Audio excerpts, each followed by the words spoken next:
Welcome to the Heart of Herbs Herbal School podcast, where we explore the fascinating world of herbal medicine and natural healing. I'm your host, Demetria Clark, and I'm thrilled to be your guide on this journey of discovery. At Heart of Herbs Herbal School, we're passionate about empowering individuals to harness the power of plants for health and wellness.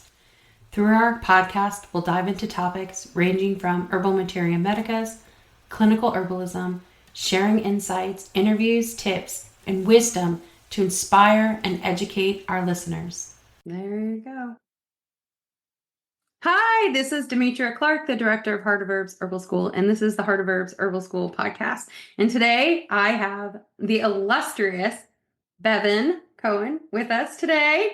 And I say illustrious because your output is insane. So I'm always I always feel like I'm running really fast to catch up with everyone else in the world. So when I see really amazing output, it's so inspiring. So thank you for inspiring me.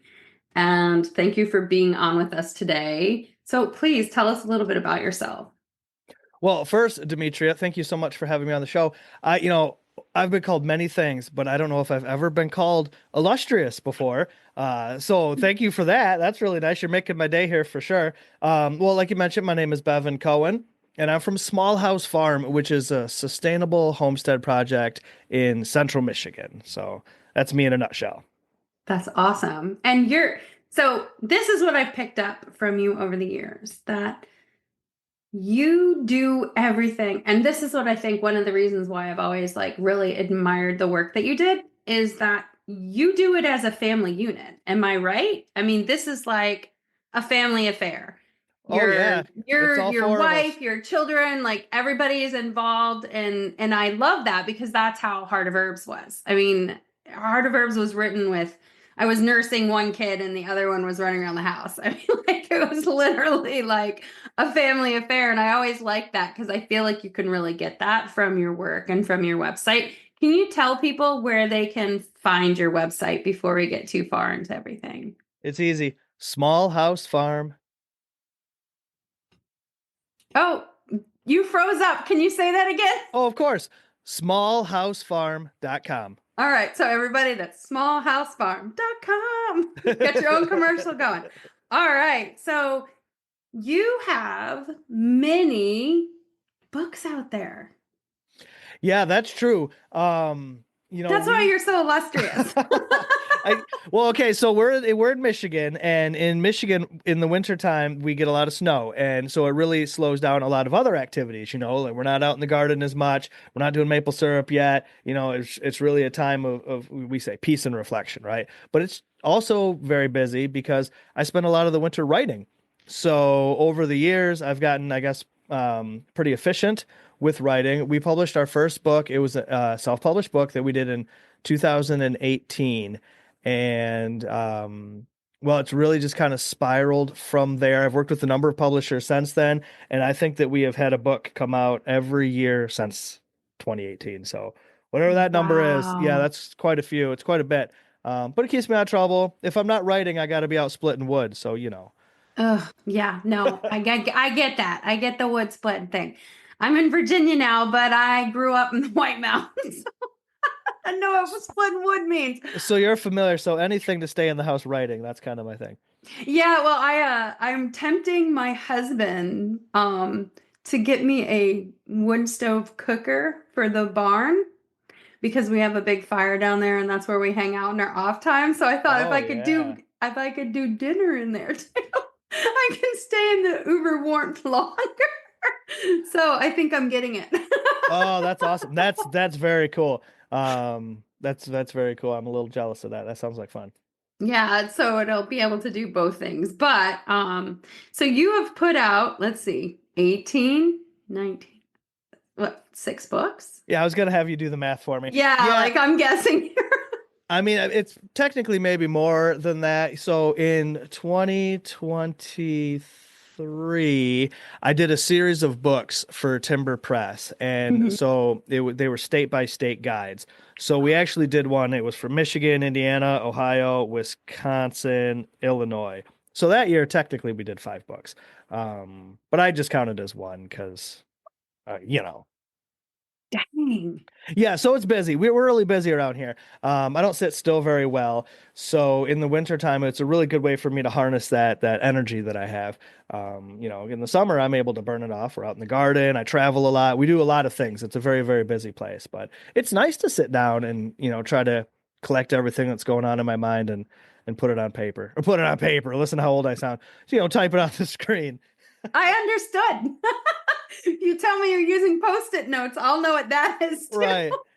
Oh, that's so Yeah, funny. I got a I label maker and gotta check the I phone got like book. 50 notebooks. I'm not Right. even kidding you. So what has been your favorite book to this point as far as getting your message out there, or maybe you feel like the impact on the future?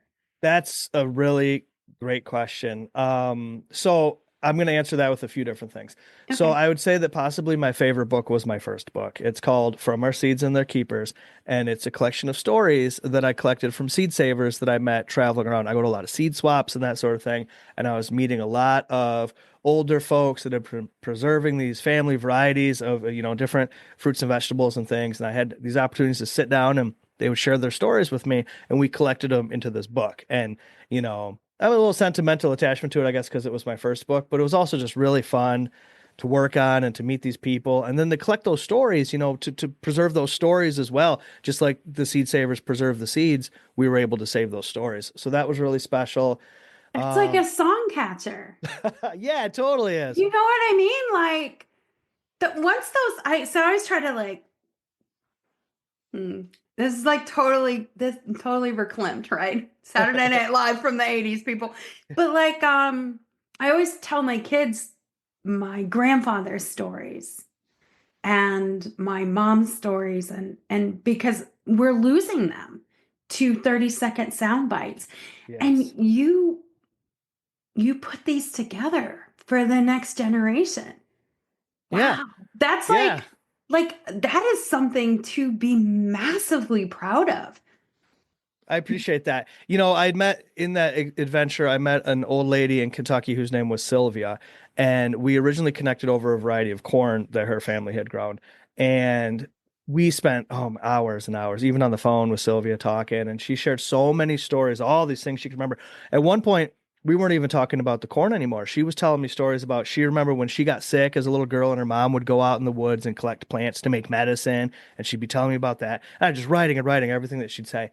And then one day Sylvia says, I'm so appreciative, Bevan, that you want my stories, that you want to hear these stories. She says, nobody else seems to care about these stories. My family's heard them. Nobody wants to hear them. I don't have anybody else to tell these stories to. And that's really when it hit me. I thought, well, this is significant, so that was really why we started writing the stories down. I said, we have to save all of this, whatever we can. So that was a really special one, that book. Then last year, I did a book with Ogden that we called the Heritage Pantry, and it was sort of a food preservation guide. It was a little bit different than a lot of stuff that I do. We write a lot of things about gardening, whether it be seeds and Mhm. seed saving or herbs and herbalism. So this one was a little bit different because it's now that we've collected all this produce, what do we do with it type of book. But I was able to stick a bunch of stories in there. If you read any of my books, all of my books, everything that I do is all story based. I'm a Yes. storyteller by heart, right? So I stuck a bunch of stories in there, like about my grandma and her preserving tomatoes and all sorts of stuff. So it was kind of an opportunity for me to document some of my stories, which I thought was really nice to do. But I can't even tell you how touched I am that that you include this in your work. I know I'm a total goofball. I'm like over here just about ready to lose it because I don't think people realize that a lot of the education stops when the stories end. yeah. We're literally, our whole human existence is based on storytelling and our ability to pass information on before we could write, right?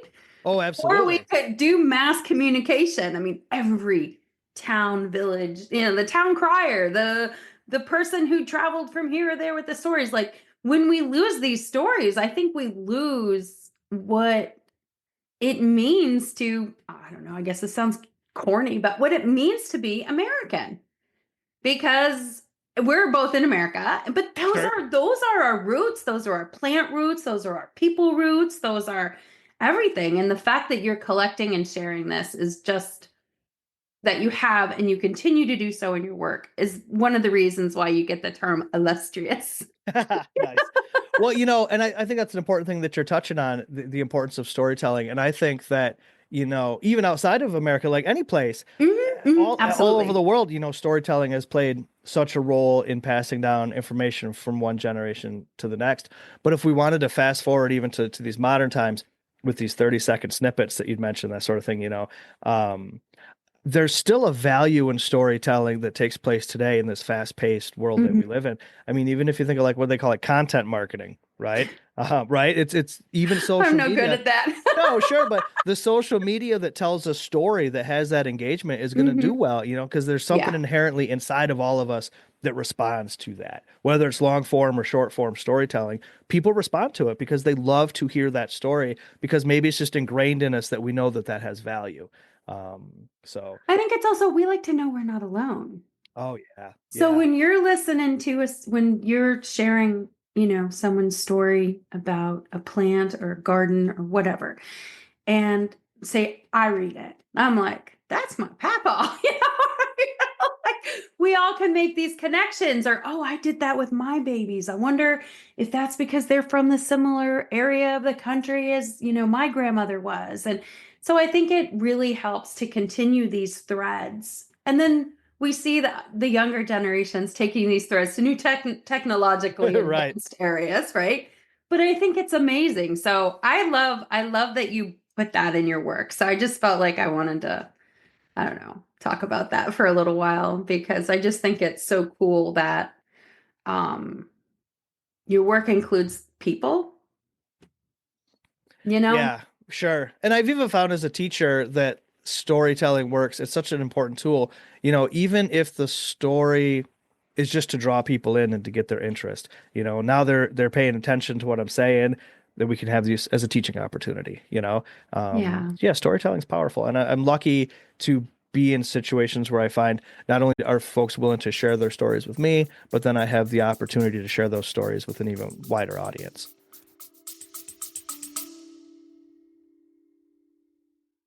The Heart of Herbs Herbal School podcast.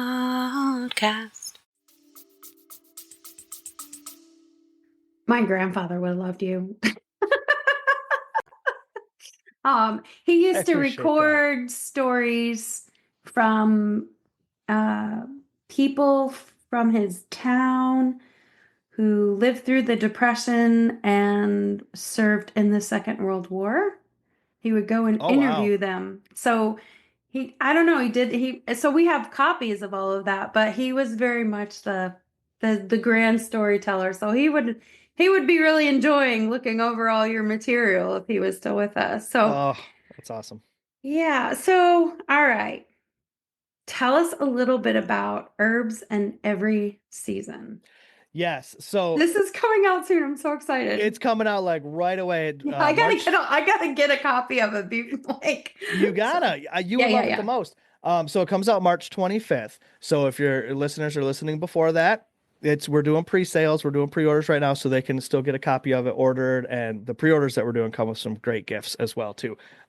But at the end of my telling you what my favorite book was, I think this is going to be where I ended anyways, because Oh, good. I'm sorry I no, interrupted my you. gosh, no, cool. It's all good. But because I think that it's the best work I've ever done. Wow. It's yeah, well, I've had all these years now of really fine-tuning the craft, so to speak, but some of my books have done quite well commercially. And so Mhm. what that means is that this book is with Timber Press, and Timber Press really allowed me the opportunity to kind of do whatever I want.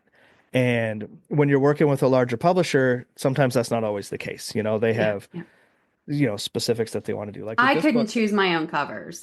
Well, right, yeah, I didn't even get a say in it. They just no, said this is what we chose, and I was like, oh, and that's okay. usually the way that That it doesn't is. look like me at all. It's tough. That's a balancing act that I've learned over the years. I just sometimes just got to let go and let somebody else do stuff. But with this one, they were interested in an herbal medicine book. is what they Nice. wanted, and I was like, okay, we could do that. I've kind of already done something like that. A few years ago, we wrote The Artisan Herbalist, Hmm. which is Beautiful really, book. oh, thank you. I appreciate that. So I told him, I said, I've kind of already done that. So I really want to kind of expand on that concept. And let's look at herbs through the lens of the seasons. Let's Hmm. follow these plants through the life of an entire year. But we can't just talk about them from a medicinal standpoint. I also want to talk about these plants from a culinary standpoint. You know, in real life, I do both. I'm not just a strictly medicinal herbalist, right? I Hmm. mean, I'm also Yeah. using herbs in the kitchen, and most people do. So to truly communicate with somebody the importance of herbs as a lifestyle, we have to talk about it from both points of view.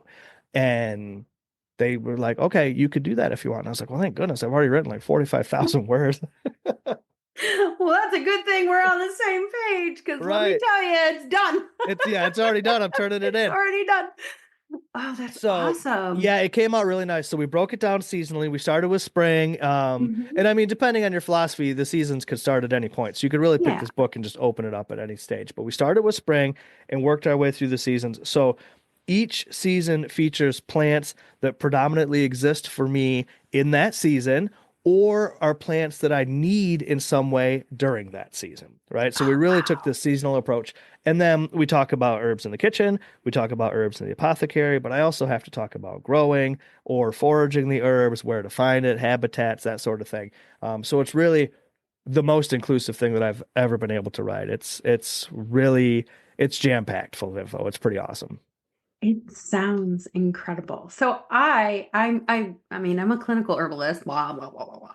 Anyways, but my favorite thing is preparing food for I always joke I probably should have been like a chef, but like I love, stuffing herbs and things and like things people don't think about and making my own spice blends and I have a whole section of my kitchen that's just cooking herbs, and people look at me like I'm crazy. And I feel like I may have found someone I would love to cook a meal with Oh, I would love sometime. that. Like, just like so much fun in that. You were a guest on my podcast sometime last year, I believe it was, and we did the Ask the Herbalist segment where people send in their Mhm. questions and have them. So it was a lot of it was medicinal herb questions. You know what I mean? So you were the perfect person to have on, being a clinical herbalist. And at one point, I asked you, "What is one of your favorite ways to work with herbs?" And that's what you said was using it using herbs to cook for your family. And I thought Mhm. that is the message right there. Even somebody who is steeped in clinical medicinal knowledge understands the importance of herbs from the culinary standpoint and the role that that plays. That's heavy, right? It's so easy for us to get boxed into thinking about things one way or the other, but in reality, both exist simultaneously, right? Oh, you make a tasty meal and the medicine will go down. You I don't got it. care what you're feeding your kids. If you make a tasty meal with it, they're going to get there. And so many times my kids were getting medicine, had no idea. Like, it's like, let me make you a tea. That tastes like dirty sock. All right, we're having dirty sock for dinner and you'll never know. It just makes life so much easier when you understand that. So I'm really excited. I'm really excited to see your connections to the seasons because I think we're going to learn a lot about you. Yeah, you You may will. be telling us more than you want. You're like, ah. Yeah, well, and I don't mind having that, chance for people to kind of look into my personal world a little bit. I think that's important. When we were working on the book, I really wanted to make it accessible to as many people as possible. But not everybody is going to experience the seasons the same way that I do, right? Mhm. Some places, Yeah. well, my sister-in-law lives in San Diego. She doesn't even have a season, you know what I mean? Yeah, yeah, yeah. So we had to think about it seasons from many perspectives. Like there's the seasons that I experience, that are very distinct and different, but there's also the seasons of a day or the seasons of our lives. And I really wanted to kind of lean into those concepts as well, because I think that as herbalists, as medicine makers, it's important for us to see those relationships that we have with the outside world and how it connects to the relationships we have with our inside world as well. Oh, I love that. I have been personally working on getting more aligned with my day. So I would always get up at like 4 o'clock in the morning, start working right away, and like, do a 12-hour day and then And I was like, this is insane. Yeah, that's a lot. And I was like, what about the things I really want? What gives me minutes of grace that last all day? And I'm like, sunrise does, sunset does, getting sunshine on my skin does, and experiencing the season of the day. So I just love how you put that, because I think that we get so, even like herbalists get so connected to this box here. And that we have to work and we have to produce and we have to implement. We're competing against a million different things out there. And you're like, whoa, slow down, speed racer. Like, what's going on here? How can I look at this differently? And I love, you should make a companion workbook Oh, for people to like, what was my seasonal day? Like you could do something really fun with it. Or today's the day you make like a really sexy Mexican hot chocolate with all the beans from here. Or you could do like a golden milk or a soup, or you could like do all kinds of fun stuff for people. that Now is that I fun. gave you another project. Yeah, yeah. I'll put Would that be into my spare awesome. time. We'll work that in. No, that's a really cool idea. And I think that helping people find reasons to experience that, you know what I mean? So there's a lot Mhm. of recipes in the book to try to help people that tactile sit down and let's get in the kitchen and let's make something, because I think that is important to experience. It's interesting what you're saying about, even as herbalists, that sometimes we find ourselves, stuck on this computer and we don't have the opportunities to maybe get outside, or we don't prioritize it like maybe we should. And I find that being self-employed, it's even more difficult. You know what I mean? Because there's nothing to stop me from working 24 hours a day. Like you work at a punch in, punch out job, you're punched in or punched out. But when you're, an entrepreneur, it's like you could accidentally slip into working all day and night, Oh, yeah. and I've had times where I have. oh We've got to redo an update. We have security protocols. We have this. We're redoing 3,500 pages of content. Like, let's go. I would literally have gone to a hotel and worked 24/7 for like 4 or 5 days, yeah. just because I don't know. You have Well, I to. mean, sometimes you gotta. Every once in a while, Yeah, something's coming up, and you're like, you got to get this done. And so, I mean, that's part of it. But that the routine, if that becomes the routine, that's not healthy. no, So no, you're so finding those right. barriers is very important to provide that. Allow yourself to have that space, and Yeah. think about your day as the seasons. Not everything is the super productive summer. We're gonna Yeah, have the yeah. wind down of the fall. We're gonna have the peace of the winter, and we have to incorporate that into our day-to-day life. And I think that that's really important. So for me, working on the book was a big wake-up call because I am one of those, let's work 24 hours a day. Let's just, it happens. It Hmm. happens. So it was good for me. It was really good for me to write that down and be like, oh, if I'm going to put this in a book, I got to live it. We got to be doing it. So it was really nice. It was really Yeah, nice. yeah. So I'm excited to share the book with everybody. I'm excited to get it out there, and I hope that everybody enjoys it as much as I enjoyed making it. Because it's really, like I said, I think it's some of the best work that I've done. Wow. It's really brought together a lot of the messaging here at Small House Farm and presented it in a way that I haven't been able to do before. So That's so awesome.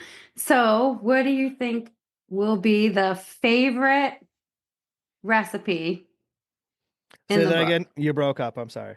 What do you think will be everyone's favorite recipe? Oh my goodness. Or what's one you think we should like buy the book to make like immediately? Like, what do Wow. you think will just like blow people's socks off? Well, one that was really popular, we had a photographer come. She came out and spent 4 days here shooting a bunch of stuff around the gardens, and then we did a bunch of the recipes. And one that really got her, we did a super sunflower cornbread, where I replaced a bunch of the cornmeal with actually ground sunflower seeds, and it's got sunflower oil in it. And then we decorated the top of it with sunflower petals when we made it. It came out so beautiful, and it was so delicious. And she was from Chicago. She's like, I don't even eat cornbread. She's like, but I would eat this every single day. And so that one was a hit. We really did That a sounds lot of different stuff. beautiful. Yeah, it was really fun to make. We did so many different things. Each herb, there's what, 40 herbs in the book or something like that. And each herb's got multiple recipes. So there's a lot. So it'd be hard for me to pick a favorite one. But the sunflower was a fun one. The sunflower cornbread, really, I loved decorating it with the sunflower petals. That's really why I'm picking that one, because it was like a little work of art.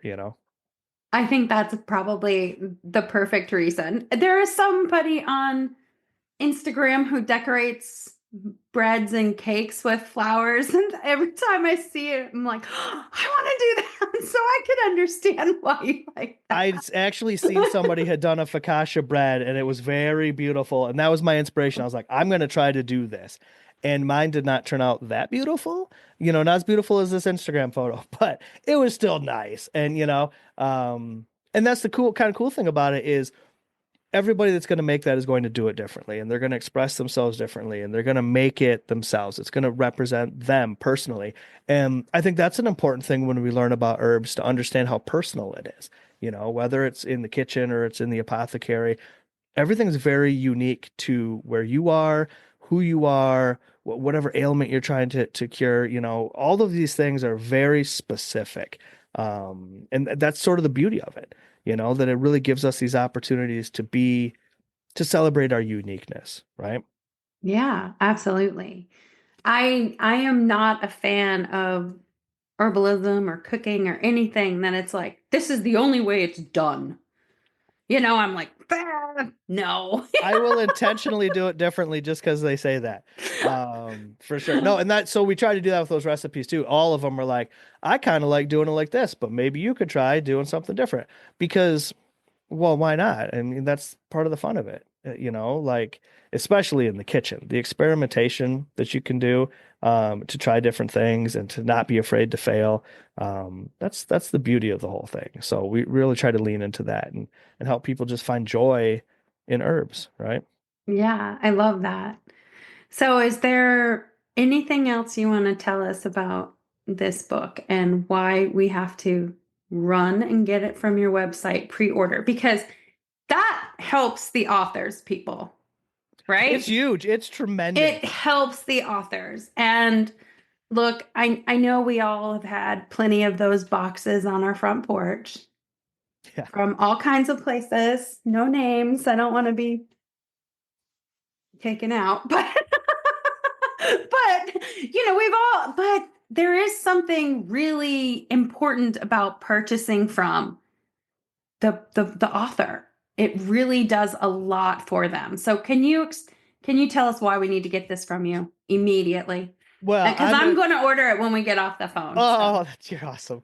You're awesome. Well, so if you get the book from us, if you pre-order the book through us, not only do you get the book right away and you get it autographed by me and some people like that, right? Cool. But I'm also going to send you other things with it. I'm going to send you 5 packets of seeds from our garden. We have a little mini seed business here at Small House Farm.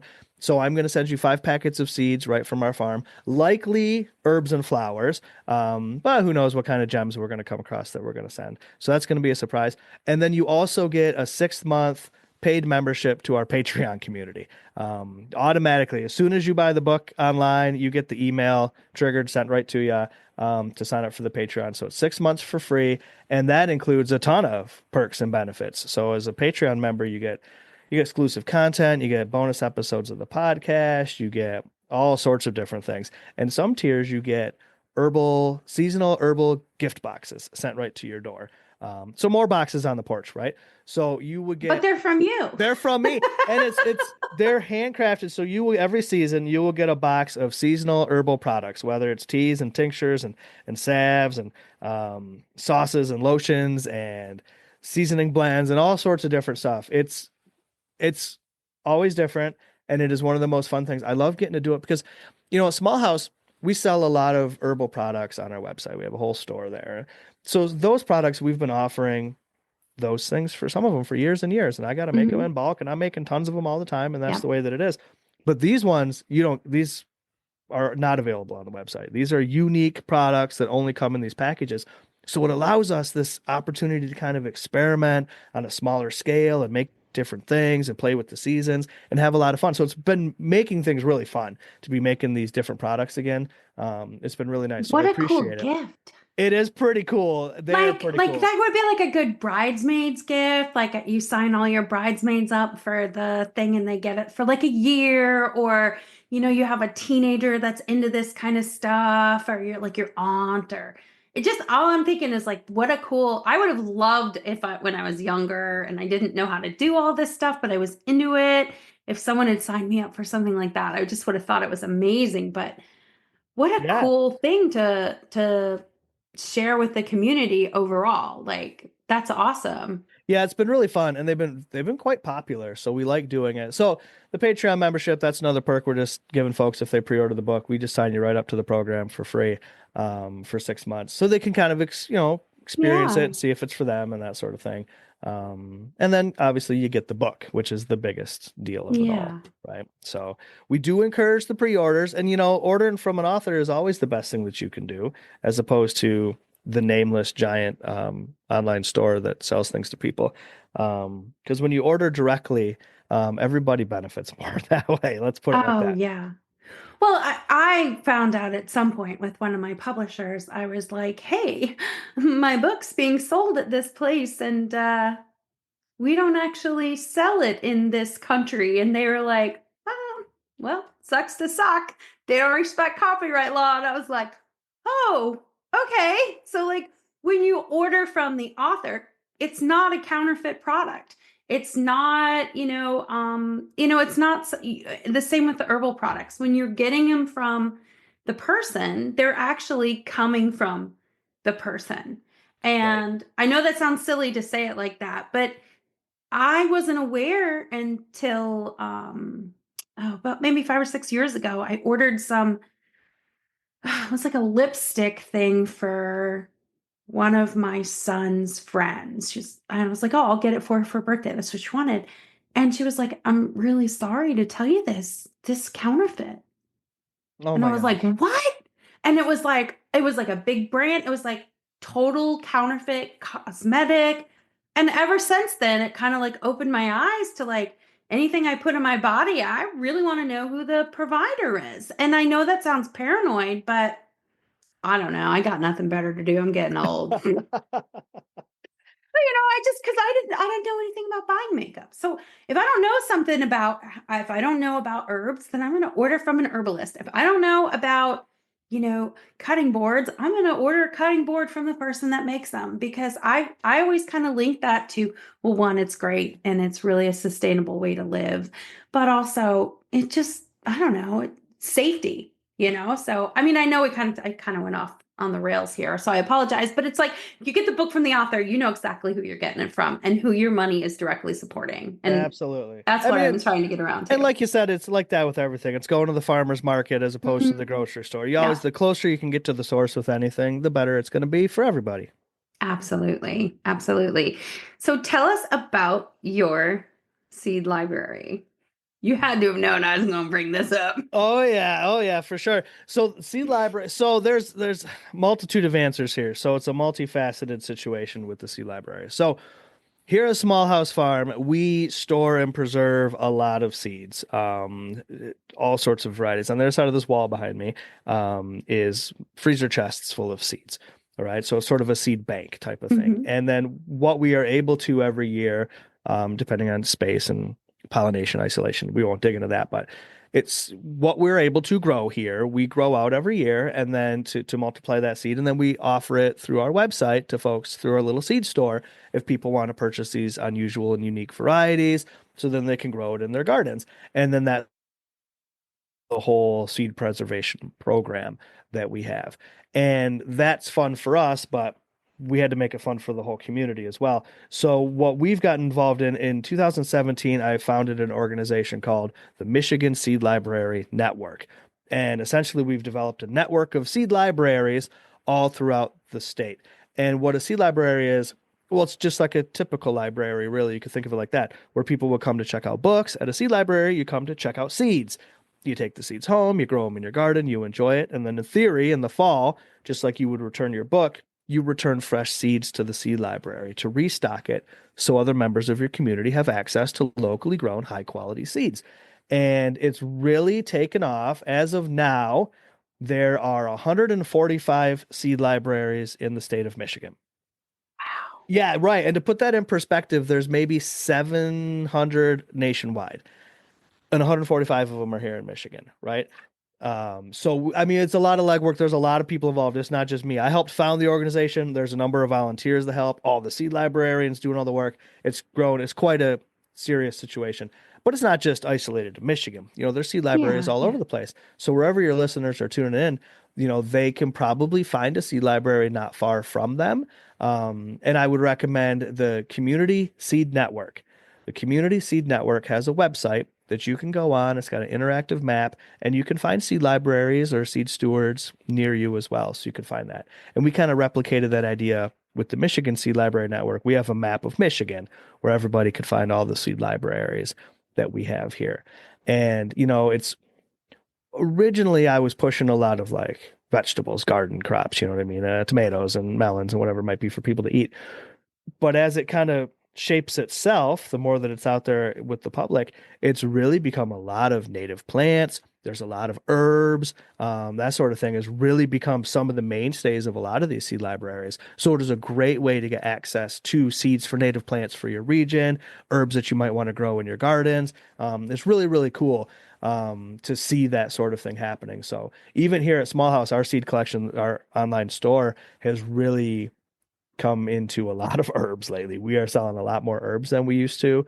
When we first started, it was a lot of beans and Hmm. tomatoes, and I still do a lot of beans and tomatoes, but the page that we sell herb seeds has grown Wow. significantly. Yeah, so we've got lots of cool herbs that we're offering seeds for. That's awesome. Man, there's nothing better than homegrown tomatoes. Homegrown Oh, tomatoes. you got it. They are the best, and so that's kind of a thing too when we're finding the varieties that we want to grow. Like we're going to grow some things because they're historically significant. We're going to grow some things maybe because they're sentimental, they're family heirlooms. We're going to grow some things because they're just gosh darn delicious. I'm going to grow some herbs because they're bringing in pollinators or because I'm going to use them Hmm. in the apothecary or because I can't get enough of them in the kitchen. There's so many great reasons to grow as much as you can, with the Yeah, space that you have. So it's cool to, absolutely. yeah, to be able to offer these seeds because then the customers, they'll always email me and tell me how their stuff's doing or whatever. And it's fun to see all the It's like different, you got little babies all over the yeah, place, right? yeah, yeah. You got little herb grandbabies. Well, Yeah. I always think it's funny when people who like when I'm talking to people of like a very traditional lawn setup. And then they'll say something like, "Well, I heard this was a native plant. I was thinking of getting it." And I always want to be like, "You're in trouble now." You're like, "I'm going to take this and replace it with, a pollinator." I'm like, "Oops, all right. It's a You're going to slippery have a slope. completely different yard next year." And it's great because people do. Or they say, "Well, I'm not buying my plants from whatever huge store anymore. I'm getting them from this person or I'm getting from this place because of they have more what I'm interested in." And I love that because when you purchase a plant or a seed from someone who's really involved with the history of it, it just, I kind of feel like you get to bring those memories to your land too. You bring that feeling of, yes, this has been cared for, intended, and it's almost like I don't know, you get to continue a legacy of preservation and conservation and eating really good maters. Absolutely. I always tell people they become a part of the story now too. They're like the next chapter in the story. Yeah, for sure. Do you find that a lot of the people interested in seed saving and growing native plants and their demographic is changing to a more younger population? I feel like the amount of information my sons in their 20s have about native plants and like just like all of this stuff, and not just because they're my kids, right? Like they would probably technically have an advantage, but like even their friends, it's like a whole different, "Oh yeah, this is their heritage okra or whatever," and I'm like looking at this like 20 something year old firefighter like, okay, cool. Like I just feel like it's something that younger people are talking about more or more interested in. And I don't know, maybe that's just me, but do you find that with your sales and the people that are coming to, your workshops and classes?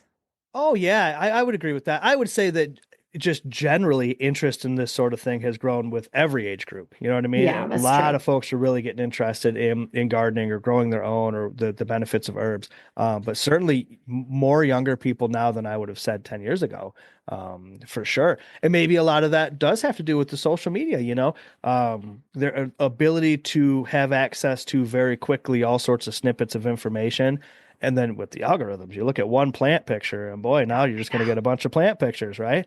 I should have never looked up a chainsaw. Let me just tell you that. You got to stick with plant pictures. That's the key. But and I think that you're right though. There's something going on that has piqued people's interests in the natural world in a way that seems very new and it's very exciting. And people are really coming into that in a really interesting way. So it's very exciting to see. I'm not going to say the big P word, but in 2020, there's this thing that happened. And Oh my gosh, this is how slow I am. I'm like, what is he talking? all right, I'm gonna say it for clarity's Panda sake. bears. I get you now. I'm the only slow. Everyone else has already caught on who will be listening. I hope so.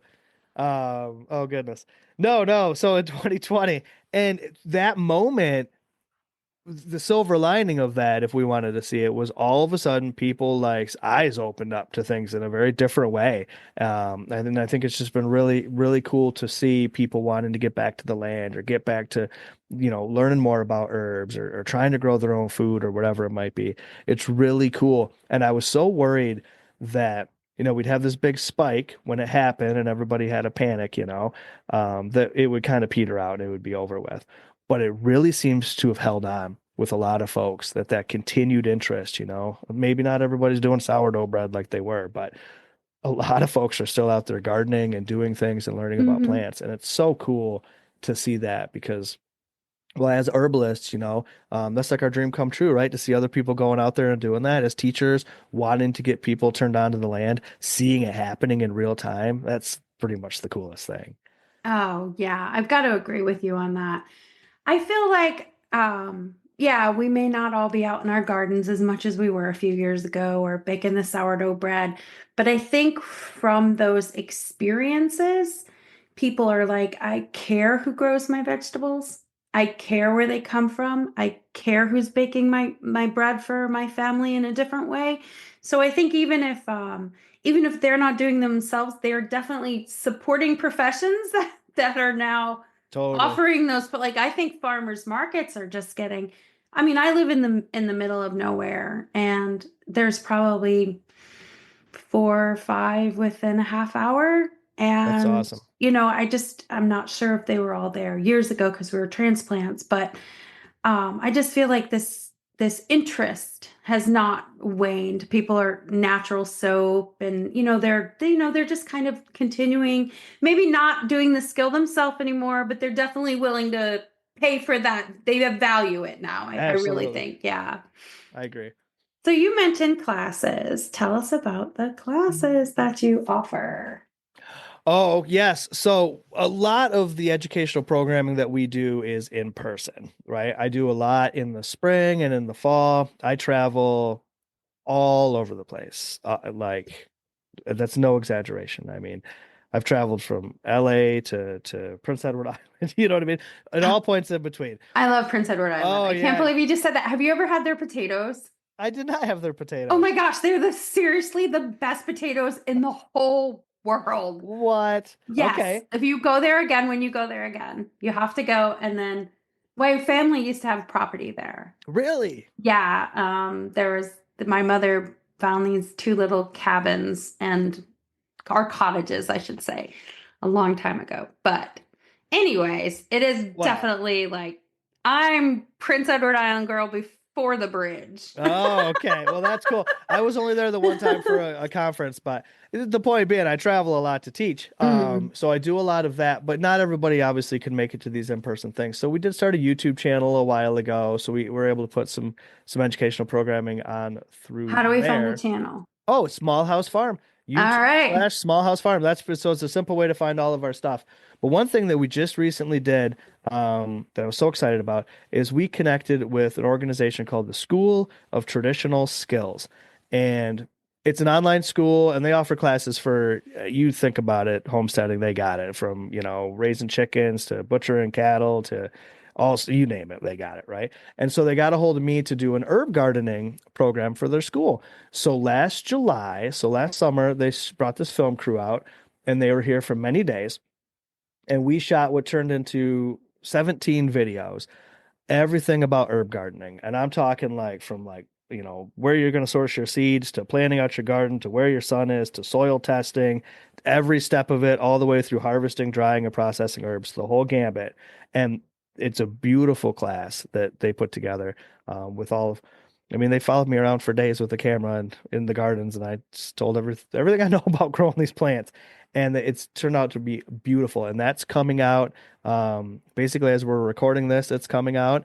So if they visit the Small House Farm website, smallhousefarm.com, you'll see a link to that. It says like online classes or something, and it'll take you straight through to the school. So you can check out my class as well as all the other offerings through the school. It's a really cool organization, and I was really lucky to connect with them. It was just kind of, like-minded people sometimes bump into each other. We just kind of found ourselves in the same place at the same time, and a conversation came up, and they said, "We want you to do this class." And it was cool to really be able to lean into teaching everything I know about growing herbs, because we've been growing herbs here for a couple decades now. And out of all the books I've written, I haven't really written a book specifically all about everything I know about growing herbs. So it was cool to be able to put that into a place for folks so that they could, learn from all of my experiences and not make all the mistakes I made and have the herb garden of their dreams. Oh, that's awesome. Oh, I love that so much. I love that you've incorporated, homesteading, which is really popular right now, but also just growing herbs and practicality. And, I just, I think we're in an age where we're really lucky. We can, if we look, we can find the voices that we need to hear, we can turn off the ones that we don't need to hear if we want to. Right. We can, Oh my gosh. you can find pretty much a class for anything. I'm a total class like nut. Like I'm gonna be taking a hopefully, fingers crossed, a large equipment operating class so I can learn how to use like a skid steer and all this kind of stuff. Oh, Because cool. you never know, You right? never know when it's And going to but come up. like I love doing stuff like that. Like I love like always, and I think if people look, they can find it. So look, Bevan is teaching these things. He is out here. He's giving you the information. He's got books. He has a website. He has his own seed library, people. Check it out. I just love that so much. And I love that you've taken the time today to connect with us and to share your story and to share about your herb gardening with Bevan, which is coming out very soon. So thank you so much. Did I say the name of the book right? Herbs No, in it's every Herbs in season. Every Season. Sorry, the class is herb gardening. It's a lot of the same words over and over again. But yes, you got it. It's Herbs in Every Season, and it comes out March 25th. But if they hear this before that, they can always pre-order on my website. Yeah, Which we're once putting again, it up before then because awesome. I'm like, nope, let's get people some freebies if they want. Yeah. Oh, yeah, for sure. They would love it. Especially, yeah, listeners, for your podcast, students from the school, I think that they would really benefit from it. Some of our patrons, some of our members, because you can really get to know them personally because it's Mhm. it's really cool. And some of them are like older, experienced herbalists, and they say, "Oh, we love these boxes because you're sending us stuff that I never made it like that before, or I never even thought of working with this herb." And so they're learning new ideas and techniques, and they're getting inspired. And they're old herbies, So I think it's really something that's just it's cool for everybody. But selfishly, I love it the most because it gives me the chance to just really get out there and experiment with the plants in a way that I hadn't been able to do in a few years. So every time somebody supports it, they're supporting my ability to play in the garden, and I appreciate that. That's awesome. That's so awesome. I love when I go to like a health fair or a products expo or whatever, and I see things I've never seen before. I'm always like, that's so awesome. Like, or I don't have to make it. Someone else can make it and they make it better than me. I want to buy this and Right not on. have to worry about it, right? Like there's some things you're like, no one will ever make it better than me, right? And then there's other things that you're like, everyone's gonna make it better than me. And that's a good thing to own. And to be like, I'm gonna support a business that's gonna do it for me and really get to learn something in the process. So thank you so much. Thank you for being on. We've taken up almost an hour of your time, so I do really appreciate it. Thank you so much. Oh, Demetria, thank you so much for having me on the show. This was super fun. It was an honor for me to be able to sit down and chat with you. This was very, very cool for me. So thank you. Oh, well, thank you so much. And please keep us updated on any other things that come out so we can have you back or any other big projects you're doing. Because what I want to try to do with this podcast series is I want to highlight how herbalism is different for everyone and how we all have a place in herbalism and it's not always what we think it is. It's Sure. often people just like us, like people who are just people who are doing their mission and have incredible, illustrious gifts. So thank you. I really appreciate it. You have a wonderful day. Thank you so much. Thanks again. Thanks. Bye-bye. Interested in learning more? Visit heartofherbs.com and enroll using coupon code PODCAST to save 20%. The content provided in this podcast is not intended to diagnose, treat, cure, or prevent any disease or medical condition. It's always recommended to consult a qualified healthcare professional before making any changes to your diet, lifestyle, or health regime, especially if you have an existing health condition. Any of the financial information and advice for starting or maintaining an herbal business is just that, information. It's not used to be a guideline on how you should run your business. Contact the appropriate professionals to help you to have a successful business.